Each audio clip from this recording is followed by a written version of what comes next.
Yuval Noah Harari, welcome back to our program. Oh, it's good to be here. Thank you.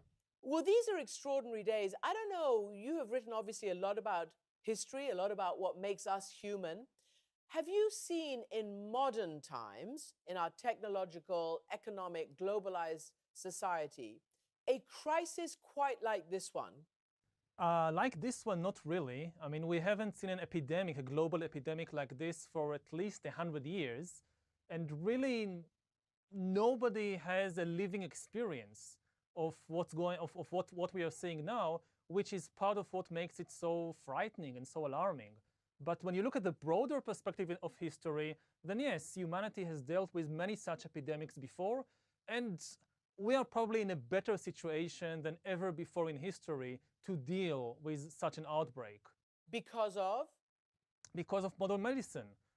When the Black Death erupted in the 14th century, so it swept from China to Britain in about 10 years, killing between a quarter and half of the entire population of Asia and Europe, and nobody had any idea what is happening, what is the cause of the disease, and what can be done about it. Today, with the coronavirus epidemic, it took just 2 weeks for scientists and doctors not just to identify the virus behind the outbreak, but also to sequence its entire genome and to develop tests that at least tell us who has the virus and who hasn't.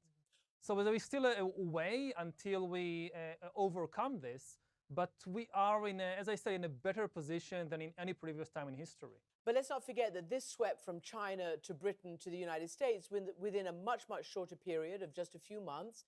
What, as an ordinary citizen now, frightens you most, or do you wish most could happen to stop the panic at least? I think the worst thing is the disunity we see in the world, the lack of cooperation and coordination between different countries, and the lack of trust, both between countries and also between the population and the government. This is basically the payday for what we've been seeing in the last few years with the epidemic of fake news and with the deterioration of international relations. If you compare this, for example, to the 2008 financial crisis, which is, of course, a crisis of a different kind, but there are similarities. In 2008, you had responsible adults in the world which took a leadership position, rallied the world behind them, and prevented the worst outcomes.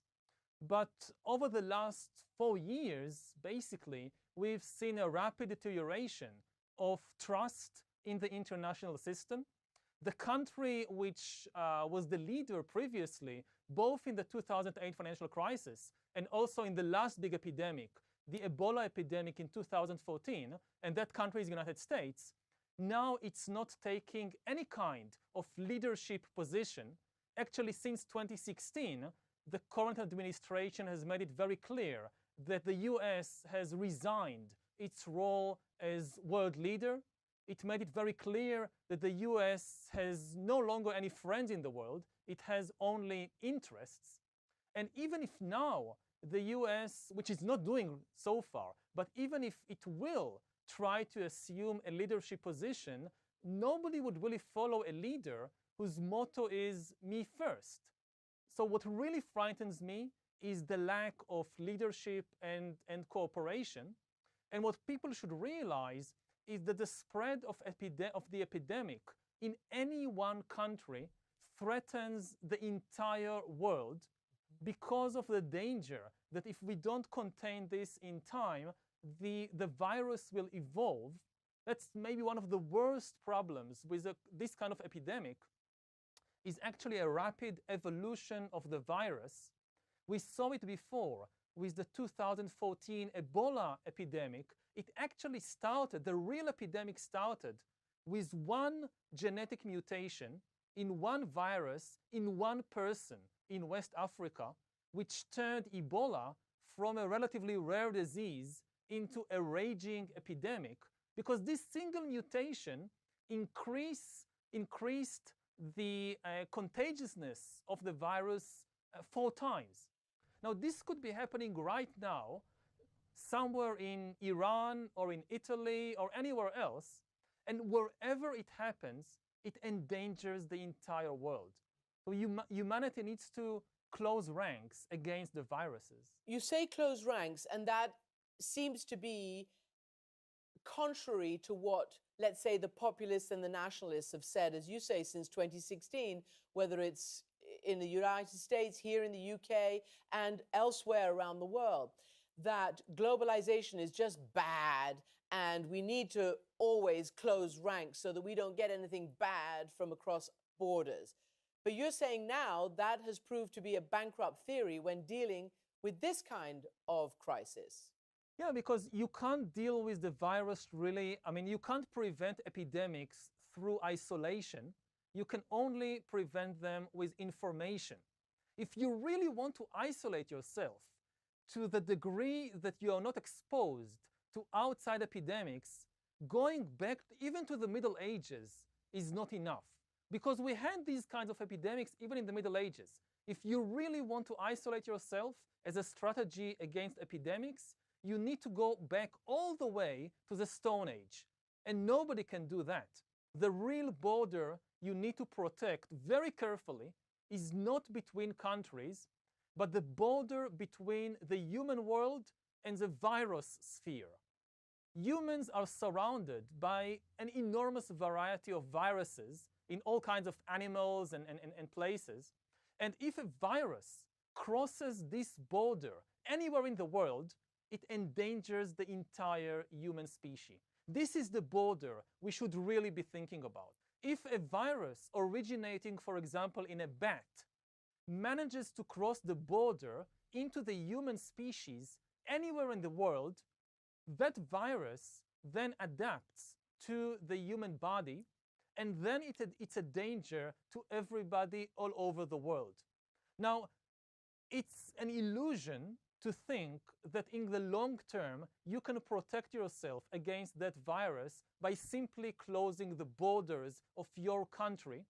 The more effective policy is to police the border between humankind and the virus world. How do you do that? So if by supporting health systems all over the world, by realizing that something that is happening now in West Africa or in Iran or in China, it's not just a threat to the Iranians or the Chinese, it's also a threat to the Israelis. So we need more organizations like the World Health Organization and more international solidarity to help the country which is currently most affected deal with this crisis, whether it is by sending them equipment and personnel, and more than anything else, good information, good scientific information, or it is by economic support. A country where an outbreak begins, if it thinks it's on its own, it will hesitate to take drastic quarantine measures, because it says, well, if we lock down the entire country or entire cities, we will collapse economically and nobody will come to help us. So let's wait and see whether it really is such a big danger. And then it's too late. Now, if a country like, I don't know, like Italy would know that if it locks itself down, it will receive help from other countries, it will be willing to take this drastic measure sooner, and this will be a benefit for the whole of humanity. Again, every euro that Germany or France spends in supporting Italy in such a situation would save them 100 euros later on, not having to deal with the epidemic in their own cities. Now that this whole virus is out of the box and there's been, you know, one could say, a slow response around the world to trying to police that border between the virus and human beings, Italy has taken a drastic measure. I mean, the whole country's in lockdown. Yes. What do you think about that? I would say that this is a test, especially for the European Union, which has lost a lot of support over the last few years And this is the chance for the European Union to really prove its worth. This is the time for the other members of the Union to come to Italy's support. If they do that, they will not only protect their own citizens, but they will show the value of such a system like the European Union. If they don't do that, the virus could destroy the Union and not just individual human lives. I want to ask you about the social impact. Does something like this, where people are forced to self-isolate with very little information, with very little testing, with very little belief in what they're being told, how do you see this affecting society? Well, the immediate issue is the issue of trust, whether people trust their governments and whether people trust what they hear in the media. Because to have effective quarantine, you need the cooperation of the population. And that's a very problematic issue because this kind of trust has been eroded over the last few years. The other big issue, more long-term, is about surveillance. One of the dangers in the current epidemic is that it will justify extreme measures of surveillance, especially biometric surveillance, which will be, again, justified as a means to deal with this emergency. But even after the emergency will be over, it will remain. We are talking about a system of monitoring an entire population all the time for biometric signals, allegedly in order to protect people from future epidemics, but this can also form the basis of an extreme totalitarian regime. We are facing a huge issue of surveillance and privacy in our age, and I think that we'll see a big battle between privacy and health is likely to win. That people will have no privacy at all in the name of protecting them from the spread of such epidemics. Now, the thing is that the technology can be very effective. We now have the technology to monitor entire population and discover, for example, the outbreak of a new disease when it's only just beginning and it's very easy to contain it, and to follow all the infected people and know exactly where they are and what they do. But this kind of surveillance system can then be used to monitor many other things, what people think, what people feel, and if we aren't careful, this epidemic can give justification for the accelerating development of totalitarian regimes. That's a pretty dramatic thought to try to digest. Humans are not meant to be self-isolating people or self-isolating species. Mm-hmm. And there are already anecdotal reports from Italy and elsewhere, you know, elderly women who like to go to a cafe to chat, to have their regular contact, are being sort of disallowed. There's reports of loneliness and shut-in syndrome and depression. That's also a big worry for society. Humans are especially vulnerable to epidemics because we are a social animal, and this is how epidemics spread.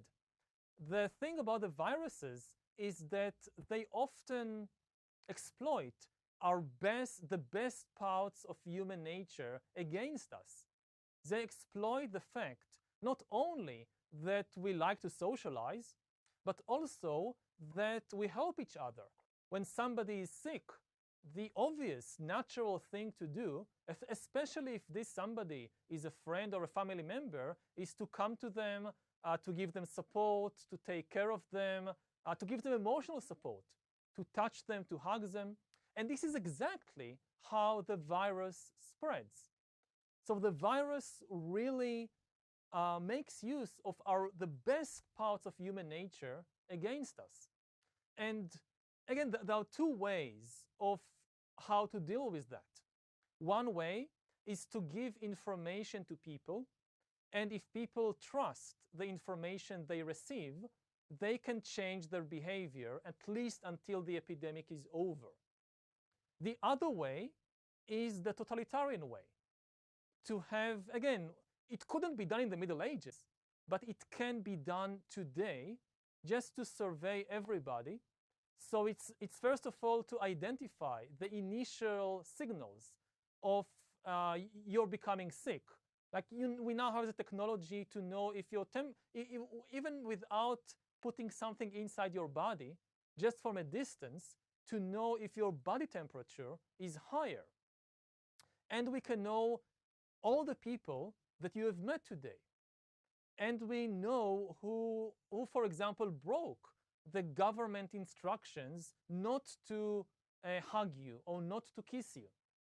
So if people don't believe the information they receive and they don't do it out of trust, they can be compelled to do it by an omnipresent regime of surveillance. This is the dangerous path. I hope we don't go in that direction. Yuval Noah Harari, thank you very much for joining us.